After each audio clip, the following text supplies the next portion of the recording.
¿Está funcionando este plan antiinflacionario? Mejor dicho, ¿dónde vamos en este plan antiinflacionario? ¿Cómo se está aplicando? ¿Y cómo debería de estar resultando si es que este ya lo está en marcha? Para hablar más al respecto, ¿qué le parece si sumamos a la conversación a Tonatiuh Martínez, profesor de la Facultad de Economía de la UNAM, que está esta mañana aquí con nosotros en Mega Noticias? Muchas gracias, profesor. Y esta pregunta quisiera hacerla primero con ello. ¿Está el plan antiinflacionario en marcha o solo quedó en el anuncio y estamos pues a la espera de que se aplique? ¿Qué podemos decir del plan? Muchas gracias por tenerme, Francisco. Sí está en marcha. De hecho, el plan está compuesto por dos grandes ejes, diría yo. Uno que va sobre la estructura de costos y gastos de las empresas en su conjunto. Estoy hablando de la estabilización de los precios de la energía. Es un factor muy relevante en términos de que, a diferencia de otros países, la incidencia que tiene el componente energético sobre la inflación en su conjunto es bastante reducido. Al tener una incidencia controlada en términos energéticos sobre la estructura de costos de las empresas en ese sentido pueden no transmitir un incremento fuerte sobre las familias. Otro componente importante del plan antiinflacionario del PASIC se basó en la organización y arreglo que dio el gobierno con grandes distribuidoras de productos. Recordaremos que en la conferencia de prensa de mayo, cuando se anuncia el PASIC, se reúnen a la ANTAD y a Walmart, a Bimbo también, para acordar una suerte de manejo de precios, manejo controlado de precios, que también va a servir para controlar a los precios que se mueven alrededor de las grandes cadenas de distribución. Entonces, la inflación, también hay que puntualizar, es la escalada constante de precios de una canasta grande de productos y servicios. El PASIC va sobre 24 productos básicos y sobre los energéticos, ¿no? Entonces, profesor, ¿estamos siendo un tanto impacientes esperando que se tengan los resultados o por más que se tenga ya este plan, marca mucho lo que es el comportamiento mismo del mercado y que pues hemos visto y lo reportamos tan solo esta semana que nuevamente incrementó la inflación?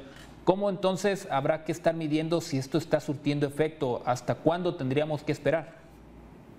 Pues mira, es una buena pregunta y me parece que la urgencia es bastante entendible. Las familias de nuestro país no tienen incrementos de salarios mensuales como sí, o quincenales, como sí lo tienen los productos de consumo básico. Sin embargo, tenemos que entender, y para poder ponernos en contexto, hacer una comparación, por ejemplo, con los precios en Estados Unidos.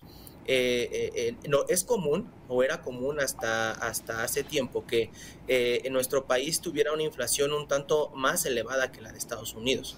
Sin embargo, los últimos datos, y desde que la inflación a nivel mundial comenzó su escalada, Estados Unidos se disparó, y el crecimiento, la diferencia entre la inflación en México y la inflación en Estados Unidos es ahorita de un punto porcentual.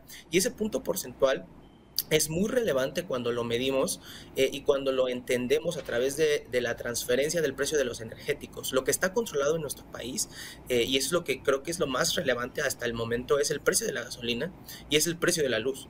Esos dos componentes en Estados Unidos, o sea, estando en Ciudad Juárez y dando el salto a la frontera, se dispara por completo. Muchas familias de Estados Unidos vienen a surtirse gasolina a nuestro país, en México, y cuando el presidente Andrés Manuel acudió a la Casa Blanca, fue una de las cosas que puntualizó al presidente Biden. Le dijo, bueno, mira, nosotros sabemos que esta situación está pasando, sabemos que los precios de la gasolina aquí es varias veces más barato que en Estados Unidos. Sin embargo, nos comprometemos a que se pueda mantener este precio, y te proponemos este plan para que en conjunto ataquemos la inflación desde el componente energético. Entonces, la impaciencia de las personas se entiende perfectamente, porque es algo que viven día a día. Sin embargo, desde mi punto de vista, el plan está funcionando, y es por esto que te menciono. Ahora, también lo que muchas personas esperan que suceda es de que de aquí a diciembre podríamos empezar a tener una disminución. Y cito de aquí hasta diciembre porque también algunas previsiones así lo señalan. Pero sí es necesario llegar hasta fin de año para sentir que al menos algunos de los precios no se subieron más allá de lo que se esperaba. Ya lo precisaba yo, habrá algunos productos que incluso desafortunadamente parecen ya un lujo más que una posibilidad. Hacia finales de año podríamos decir que esto tendrá de verdad una repercusión favorable para la economía familiar? Mira, depende de varios factores. La política fiscal, la que está implementando el gobierno, es muy importante, es relevante. De hecho, desde los pocos gobiernos a nivel Latinoamérica, a nivel regional, incluso Estados Unidos no ha podido tener lo que nosotros tenemos en energéticos, el control de las gasolinas. La política monetaria es muy importante. La política monetaria habla de lo que está haciendo el Banco de México. Es decir, el único mandato de Banco de México es mantener el control del poder adquisitivo, mantener estable el poder adquisitivo, ¿no? El poder adquisitivo es precisamente cuánto podemos costearnos con lo que tenemos de ingresos.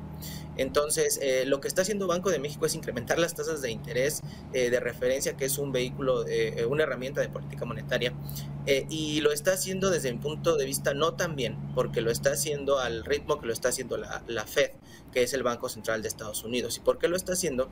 Para mantener un spread entre la tasa de Estados Unidos y la nuestra, y que los bonos o nuestros bonos se sigan valorando en el mercado de manera favorable, y eso al final evite una salida de capitales que se transmita a la inflación, ¿no? A través de la depreciación del tipo de cambio. Eso es un poco complejo.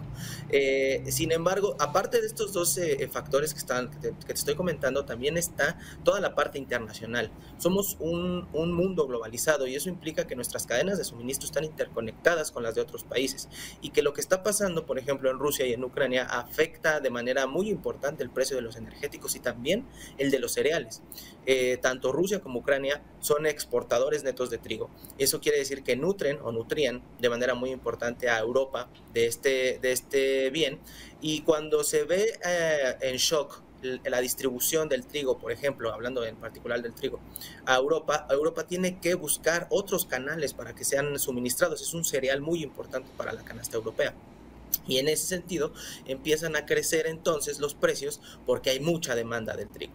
Entonces también es muy importante lo que está pasando en Europa y en la guerra, el conflicto entre Rusia y Ucrania, que se controle para que a finales de año nosotros podamos ver sí una disminución más o menos aceptable de los precios. Desde mi punto de vista y las estimaciones que estamos manejando con compañeros de la Facultad de Economía, consideramos que probablemente el PASIC tenga que nuevamente negociarse, porque era un plan a 6 meses, eso era muy importante, que tenga nuevamente que renegociarse 6 meses más, pero pronosticamos que en diciembre no vamos a superar la inflación del 10%, y eso es bastante favorable si nos medimos contra pares de la región. El escenario que plantea, vaya que sí, se considera bastante lo que pasa en Ucrania y Rusia. Se alcanzó un acuerdo recientemente en el que Turquía juega un papel importante, que es permitir que exista una salida del grano desde los puertos del Mar Negro, pese a todo el conflicto que va a continuar. Eso pudiera traer también mejores noticias para la economía a nivel mundial, y en específico al tema alimentario, que los granos parece que van a poder salir ya desde Ucrania. Sí, es fundamental, porque eso va a permitir un desahogo de los recursos o de la demanda de productos que desde otros países están tratando de conseguir, y eso al final va a reducir el precio. Es una situación clásica de un mercado de oferta y demanda, donde ante una oferta restringida y una demanda permanente, pues los precios suben. Si permitimos un canal de comunicación y una apertura a través de Turquía, por ejemplo, pues se esperaría que los precios redujeran, y no nada más en esta región del mundo, sino a nivel internacional, lo cual es bastante importante. También recordar que dado el conflicto, y dado el conflicto geopolítico y geoeconómico que se está dando por el conflicto bélico, estamos viendo la reparación de un gran gasoducto, el Nord Stream, en Rusia, y eso también está incrementando el precio del gas. Entonces esto es curioso, porque si recordará el auditorio, hubo sanciones impuestas desde la Unión Europea y Estados Unidos a Rusia, y estas sanciones hicieron que por un momento Canadá no pudiera entregar el material para arreglar y reparar esta tubería, este gran gasoducto que es el más importante, de hecho, el que lleva gas de Rusia a Europa, y también eso hizo que se incrementaran los precios de los energéticos. Entonces, es, como decimos desde el principio, un conjunto de factores que deben de considerarse, y que desde nuestro país yo considero que el gobierno federal está actuando de una manera eficaz, aunque si me preguntas qué haría más yo pondría un poco más a trabajar a la banca de desarrollo, que es muy importante en términos de activos financieros, para poder afectar de manera positiva, incidir en el crédito en el país, país y dinamizar la producción, que es también algo que hace falta en términos de empleos.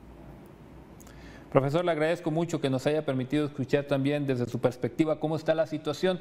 Veremos cómo va avanzando y esperemos tener próximos espacios con usted y seguir conversando de estos temas, sobre todo porque la explicación me parece que queda bastante clara.